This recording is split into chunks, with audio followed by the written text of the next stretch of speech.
رکھیں، ایک دفعہ حضرت سیدنا امیر المومنین عمر بن الخطاب کی خدمت میں ایک عورت نے آ کے درخواست دی کہ ان زوجی رجل یصوم النہار و یقوم اللیل، کہ میرا خاوند دن میں روزے رکھتا ہے، رات کو تہجد میں رہتا ہے۔ تو آپ نے فرمایا نعم الرجل، مبارک ہو تمہیں، تمہارا خاوند تو بہت اچھا ہے۔ پھر وہ بیچاری ہٹ گئی۔ حضرت علی ساتھ بیٹھے تھے، نے فرمایا عمر تم نے اس کا مسئلہ ہی نہیں سمجھا، وہ شکایت کرنے آئی تھی، تم نے اس کو ڈانٹ دیا ہے۔ انہوں نے کہا نہیں، وہ تو تعریف کر رہی تھی خاوند کی۔ تعریف نہیں کر رہی تھی، وہ کہہ رہی تھی کہ خاوند صاحب صوفی بن گئے ہیں تو میں کدھر جاؤں؟ وہ تو کبھی چلے پہ ہیں، کبھی ذکر میں ہیں، کبھی اذکار میں ہیں، کبھی کچھ ہیں، کبھی عبادات میں ہیں، تو میرے حق کون ادا کرے گا؟ میں بھی تو انسان نا، مجھے بھی تو خواہش ہوتی ہے نا۔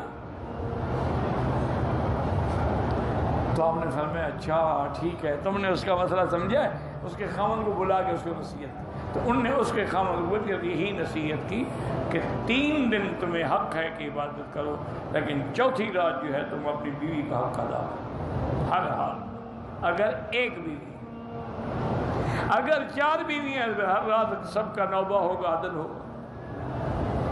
تو اس لیے اسلام کا معنی یہ نہیں ہے کہ آدمی شادی نہ کرے، یا اچھی غذا نہ کھائے، یا اچھا کھانا نہ کھائے، یا اچھے کپڑے نہ پہنے۔ اللہ نے خود ہمیں قرآن میں حکم دیا ہے کُلُوا مِمَّا رَزَقْنَاكُم مِّنَ الطَّيِّبَاتِ، جو ہم نے آپ کو پاکیزہ چیزیں دی ہیں ان کو کھاؤ۔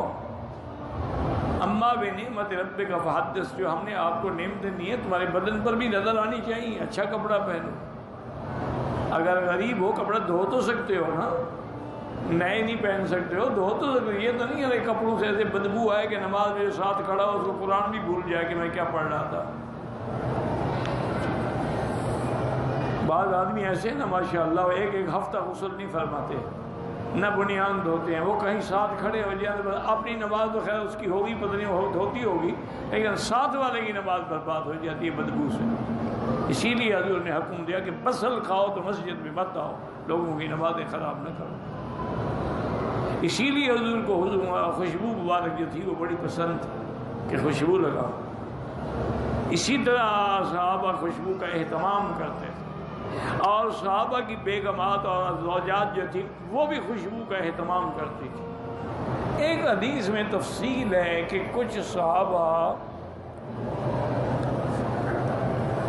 رضوان اللہ علیہم اجمعین اکٹھے ہوئے ہیں، اور انہوں نے آپس میں بیٹھ کے غور کیا اور کہنے لگے بھائی پہلے لوگ جو گزرے ہیں ان کی عمر 1000 سال ہے، 500 سال ہے، 400 سال ہے، 3، تو ہماری عمر تو 60-70 سال ہے۔ ہم ان کا مقابلہ عبادت میں کیسے کر سکتے ہیں؟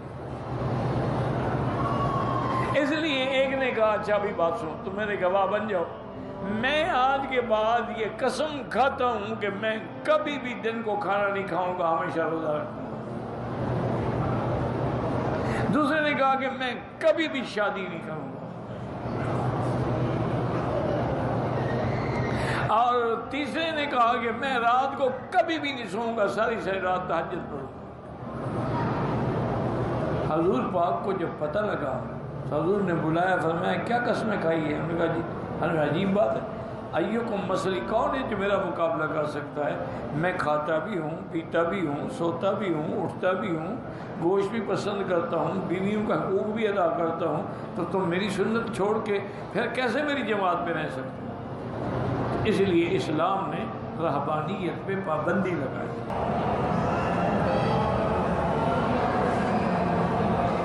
شادی کرنے سے پہلے لڑکی اپنے منگیتر کو مل سکتی ہے، بالکل نہیں مل سکتی ہے، دیکھ سکتی ہے دور سے، تاکہ کل اگر کوئی عیب ہو تو اس کو احساس نہ رہے، بھئی وہ لگڑا نکل آئے، وہ کانا نکل آئے، وہ اندھا نکل آئے۔ اس سے کہا تھا کہ جناب وہ تو اس کا ماشاءاللہ بڑا خوبصورت بیٹا ہے، ماں کو تو اپنا بیٹا اچھا لگتا ہے، وہ اندر سے کالا ہو۔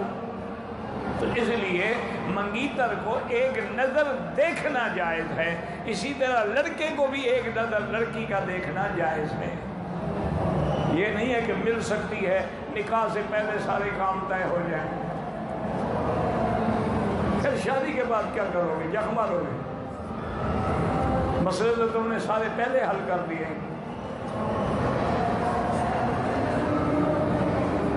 میرے 2 مکان ہیں کرایہ کا دیے ہوئے ہیں، اس پر زکوٰۃ ہے نہیں، مکان کی قیمت پہ زکوٰۃ نہیں ہوتی، یاد رکھو۔ تم نے 2 مکان بنائے یا 10 مکان بنائے، ان کو تم نے کرائے پہ دے دی، اب جو کرایہ آتا ہے وہ جمع ہوگا سال میں، اور سارا حساب جمع کر کے جو نفع بنے گا تو کرائے پر زکوٰۃ ہوگی، مکان کی قیمت پر نہیں ہوگی۔ میاں بیوی بغیر کپڑوں کے سو سکتے ہیں، کیوں نہیں سو سکتے؟ ہاں میاں بیوی ہیں، بالکل سو سکتے ہیں۔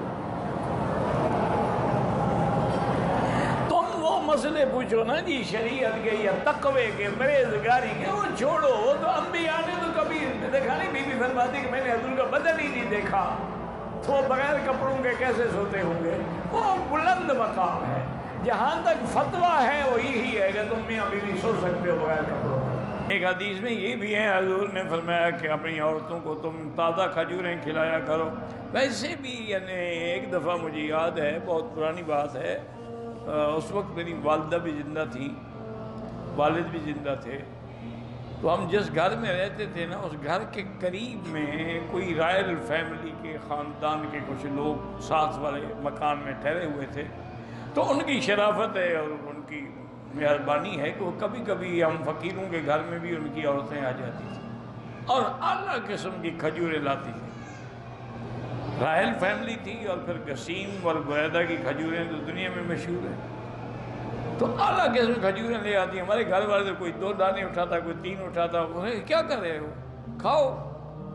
کتنا کھائیں؟ انہوں نے کہا ہم تو کم سے کم دن میں ½ کلو سے کم تو کبھی نہیں، ورنہ